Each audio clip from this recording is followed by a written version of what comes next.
चलिए good evening. आज second class से स्टार्ट करते हैं। सेकंड क्लास की कल हमने जो पढ़ा है उसका एक क्विक रिवीजन कर लेते हैं कि हमने क्या कल शुरुआत की थी। कल हमने अलजेब्रा स्टार्ट करी थी। अलजेब्रा में हमने बेसिक स्टार्ट किया है, जिसमें हमने बताया कि अलजेब्रा की नीड क्यों पड़ी। उसके बाद हमने ये बताया कि आपको कैसे आप अलजेब्रा का यूज़ करेंगे, जैसे वेरिएबल क्या होता है, कल बात हुई इस पर, कांस्टेंट क्या होता है, इन सब पे बात हुई। तो अलजेब्रा को हमने अर्थमेटिक से भी रिलेट किया, जिससे हमारा जो कॉन्सेप्ट है वो बिल्डअप होना स्टार्ट हो गया है। अब आज हम कुछ थोड़ा सा और एडवांस चलेंगे और अलजेब्रा को समझने का प्रयास करेंगे।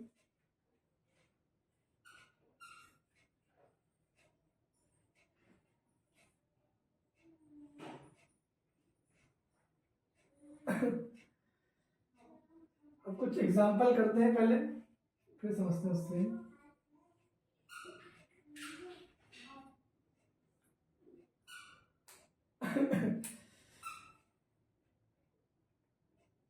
जैसे मान लीजिए कोई क्वेश्चन है, लिखा है sum of two angles is 94 degree if one angle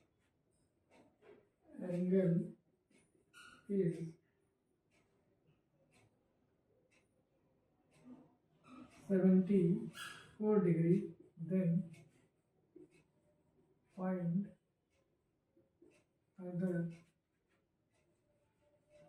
angle. तो क्वेश्चन क्या है कि sum of two angles is 94 degree, if one angle is 74 degree then find other angle. इसका मतलब यह है कि दो कोणों का योग 94 डिग्री है। यदि उनमें से एक एंगल आपका 74 डिग्री है तो दूसरा एंगल आपको बताना है। अब देखिए, अगर हम इसको सिंपल भाषा में बात करेंगे, अर्थमेटिक से रिलेट करें, तो सिंपल सी बात है कि अभी आपके पास मान लीजिए दो लोगों ने आपको पैसा दिया, तो वो आपके पास 94 रुपीज़ है, ठीक है। अब कह रहा है उसमें से एक लोगों ने 74 रुपीज़ दिए, तो दूसरे व्यक्ति ने आपको कितने दिए होंगे कि आपके पास 94 रुपीज़ हो जाए।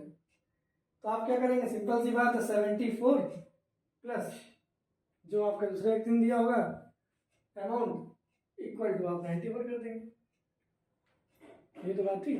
इसका मतलब आप फिर क्या करेंगे, 94 में से 74 माइनस कर देंगे, तो आपका 20 डिग्री आ जाएगा। उसी तरह से आप यहाँ क्या करना है, इसको सॉल्व कैसे करना है, देखिए जो फर्स्ट एंगल है वो आपका है 74 डिग्री। अब आपको क्या पता करना है, सेकंड एंगल। तो हम क्या करेंगे, यहाँ पर एज्यूम कर लेंगे कि सेकंड एंगल है वो x डिग्री।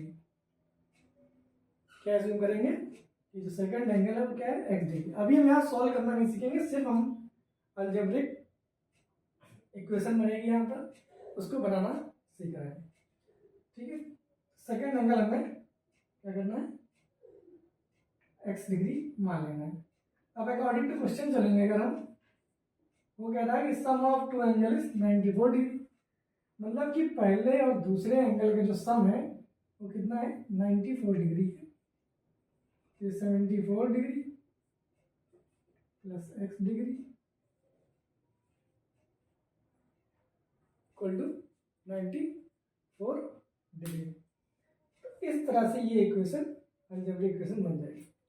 अब यहाँ पर देखिए ये वेरिएबल है कि नहीं, x वेरिएबल है। तो इस तरह से आपका यहाँ पर एग्जांपल, मतलब आप कैसे अलजेब्रा का आप डेली लाइफ में यूज़ करेंगे वो आप सीख रहे हैं धीरे धीरे। कल एक क्वेश्चन होगा, आज दूसरा क्वेश्चन बताया गया इस तरह से। चलिए नेक्स्ट क्वेश्चन पे आते हैं।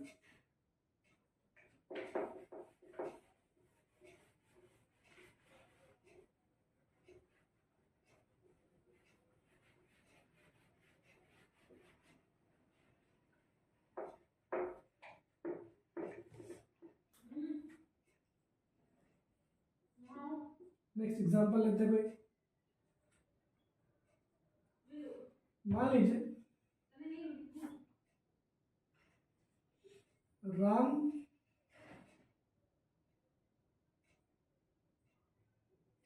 As is 10 years less than the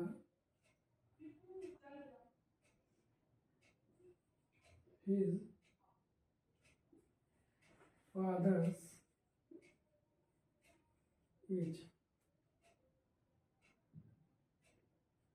then make the relation between them। Question क्या कह रहा है कि राम की जो एज है वो 10 साल less than the his father age, मतलब कि जो राम की एज है वो 10 साल छोटी है अपने पापा की उम्र से। तो हमें सिर्फ क्या करना है, make the relation between them, मतलब कि हमें सिर्फ रिलेशन बनाना है कि इन दोनों की एज में कैसे रिलेशन हमें बनाना है अलजेब्रा का यूज करके। अब जिसकी एज नहीं पता उसको ही हम क्या करेंगे, एज्यूम कर लेंगे, ठीक है। तो हम मान लेंगे फादर्स एज जो है, एज क्या है, मान लिया मैंने वाई एज, मतलब जब इनके पिता की एज है वो हमारी वाई साल के उनके पिताजी हैं, ये हमने एज्यूम कर लिया। अब क्वेश्चन पढ़ने का मतलब यह है कि राम की जो एज है वो उनके पिता की एज से 10 साल कम है। तो कम का मतलब जानती हैं, जैसे आपके पास 20 रुपए से 10 रुपए कम है, अगर आपसे कहा जाए आपके पास 20 रुपए से 10 रुपए कम है, इसका मतलब आपके पास कितने रुपए हैं, तो आप कहेंगे 10 रुपए हैं। कैसे निकाला आपने, 20 में से 10 माइनस कर दिया। तो सेम फंडा अलजेब्रा में भी अप्लाई होगा, क्वेश्चन वही है, सिर्फ खाली क्या है यहाँ एक अननोन डाटा आ गया है, उस अननोन डाटा की वजह से हमने उसको वेरिएबल लेट कर लिया है, ठीक है। अब उसी का मैथमेटिक में बदल देंगे। तो यहाँ पर वही क्या है कि राम जो है अपने पिता की उम्र का से 10 साल छोटा है, जो राम की एज होगी वो क्या होगी, इसका मतलब जो राम की एज होगी वो अपने फादर से 10 साल छोटी हो जाएगी। छोटी होने वाला क्या है, माइनस कर देंगे, लेस देन मतलब क्या होगा, y माइनस 10 है। अब यहाँ पर एक और तरीका से समझ सकते हैं, देखिएगा। तो इस तरह से हमने एक रिलेशन बना दिया कि राम की एज का उनके पिताजी के एज से, फादर की एज से क्या रिलेशन है, क्लियर हो गया। अब इसी को कोई बच्चा या कोई आदमी, कोई पर्सन किसी और तरीके से भी सोच सकता है।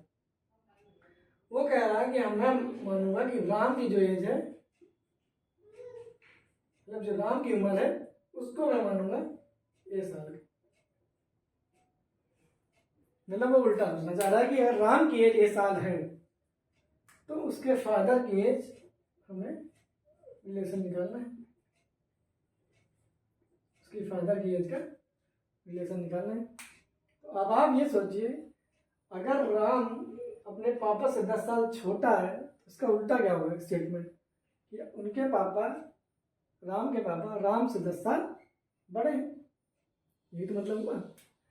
इसका मतलब जो उनके फादर है वो राम की एज से 10 साल बड़े हैं। बड़े होने का मतलब क्या हुआ कि आप राम की एज में 10 साल ऐड कर देंगे, प्लस कर देंगे। इसका मतलब जो उनके फादर की एज आई वो क्या आ गई, ए प्लस 10 ईयर्स। तो हम दोनों तरीके से एक स्टेटमेंट को अलजेब्रिक फॉर्म में कन्वर्ट कर सकते हैं, जिसको जो भी क्वेश्चन रिकॉर्डिंग यूज करना होगा उसको हम ले सकते हैं। हम वेरिएबल फादर की एज को भी मान सकते हैं, हम वेरिएबल राम की एज को भी मान सकते हैं। अगर आप फादर की एज को मानेंगे तो राम की जो एज होगी वो वाई से 10 साल कम है, उनके पिताजी से 10 साल कम है। अगर आप राम की एज मानेंगे तो उनके पिताजी राम के से 10 साल बड़े हैं, तो उसका मतलब प्लस कर दीजिए। बस इतना सा डिफरेंस आएगा। तो कॉन्सेप्ट बहुत क्लियर होना चाहिए। चलिए नेक्स्ट एग्जांपल में आते हैं। अभी आप सिर्फ अलजेब्रा को रिलेशन बनाना सीख रहे हैं, वेरिएबल में लाना सीख रहे हैं।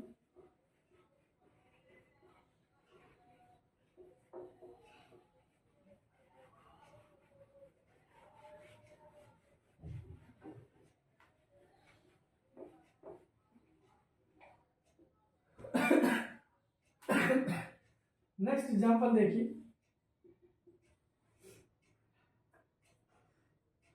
Suppose that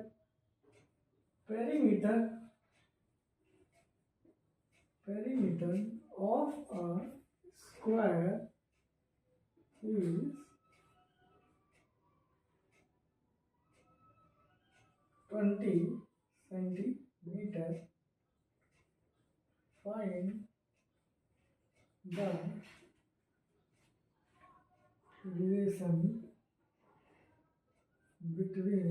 Find the relation between its side and perimeter.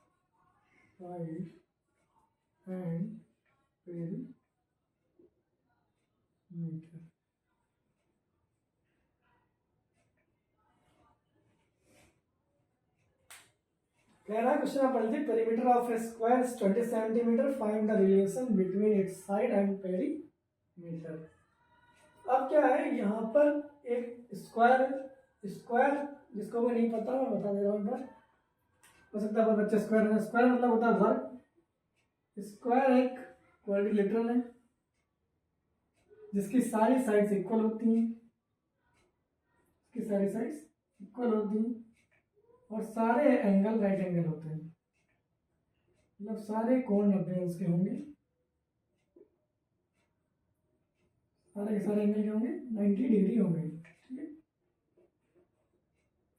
ये एक स्क्वायर हुआ। ठीक, सारी साइड्स इक्वल होंगी, सारे एंगल आपके जो इंटीरियर एंगल है वो 90 डिग्री होंगे, और डायगोनल 2 होंगे, दोनों इक्वल होंगे। सिंपल सी बात है, दोनों डायगोनल क्या करेंगे, एक दूसरे को परपेंडिकुलर बाइसेक्ट भी करेंगे।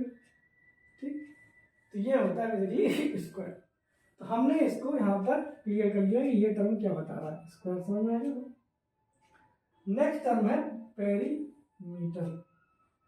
पेरीमीटर का मतलब किसी भी क्वेश्चन में अगर पेरीमीटर आपको दिखता है कभी इन फ्यूचर आएगा, हर जगह आएगा। पेरीमीटर का मतलब होता है, पेरी मतलब कि उसके चारों ओर चक्कर लगा, पेरी मतलब उसके परिधि, मतलब कि उसकी बाउंड्री। तो अगर मुझे इसकी बाउंड्री कवर करनी है, कोई पर्सन है ए से स्टार्ट करेगा तो ए से बी चलेगा, बी से सी चलेगा, सी से डी चलेगा, डी से ए चलेगा। इसका मतलब इसकी चारों साइड से आपको चलनी पड़ेगी। ठीक, पेरीमीटर का मतलब यही होता है कि सारी साइड्स का सम, सभी भुजाओं का योग। पेरीमीटर का परिमाप का मतलब क्या होता है, सभी भुजाओं का योग, ये सम ऑफ ऑल साइड्स। अब जब हम सारी साइड्स का सम करेंगे तो कितनी साइड्स हैं, 1 2 3 4, चारों इक्वल हैं। तो हम क्या करेंगे, जब चारों को ऐड करेंगे तो उसको 4 से मल्टीप्लाई कर देंगे। भाई अगर ये 2 सेंटीमीटर होती तो क्या आता, 2 + 2 4, 2 6, 2 8 सेंटीमीटर आता पेरीमीटर। हम क्या करेंगे, 2 × 4 करते हैं, बात तो एक ही। तो फॉर्मूला बन जाता है यहाँ पर पेरीमीटर का, क्या बन जाता है, पेरीमीटर ऑफ स्क्वायर फॉर्मूला क्या बन जाता है, 4 × साइड। वो इसी से आया है कि सारी साइडों को जोड़ा गया, 4 बार कोई चीज लिखी है उसको 4 से गुणा कर दिया गया है। अब वो कह रहा है find the relation between its side and perimeter, उसके साइड और पेरीमीटर में एक रिलेशन बनाइए। तो हम क्या करेंगे, एज्यूम करेंगे let side is equal to b centimetre. ठीक,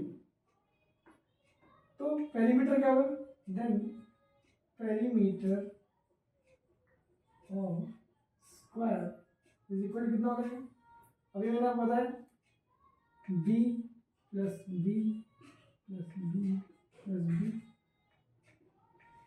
मीन्स 4 × साइड, 4 × साइड सेंटीमीटर। और पेरीमीटर ऑफ स्क्वायर कितना रहेगा, 20 सेंटीमीटर, कितना रहेगा, 20 सेंटीमीटर। इसका मतलब यहाँ से आया 4 × b = 20, ये आपका रिलेशन बना है, अभी मैं इसको सॉल्व करना नहीं बता रहा हूँ, आगे धीरे धीरे जब मैं इसको अलजेब्रा को एडिशन, अलजेब्रा का सब्सट्रैक्शन, अलजेब्रा का मल्टीप्लाई डिवाइड करूँगा, फिर उसके बाद हम सॉल्व करेंगे और सारे क्वेश्चन आप करते रहेंगे। ठीक है, अभी मैं सिर्फ आपको क्या बता रहा हूँ कि कैसे हम इसमें अलजेब्रा वेरिएबल ऐड करेंगे और कैसे हम रिलेशन बनाएंगे। Is it clear? तो आज के लिए आज क्लास में इतना ही डिस्कस करेंगे। आज हमने क्या किया, 3-4 क्वेश्चन समझे और उसको कन्वर्ट करने का प्रयास किया, और हमने कहीं ना कहीं सभी चीज़ों को अर्थमेटिक से रिलेट करके ही हमने अलजेब्रा का कॉन्सेप्ट बना रहे हैं। अब जब ये बेसिक कंप्लीट होगा तो मैं क्लास 10th की मैथ स्टार्ट करूँगा, उसमें का जो अलजेब्रा है वो मैं पढ़ाऊँगा। ठीक है, थैंक यू आज के लिए।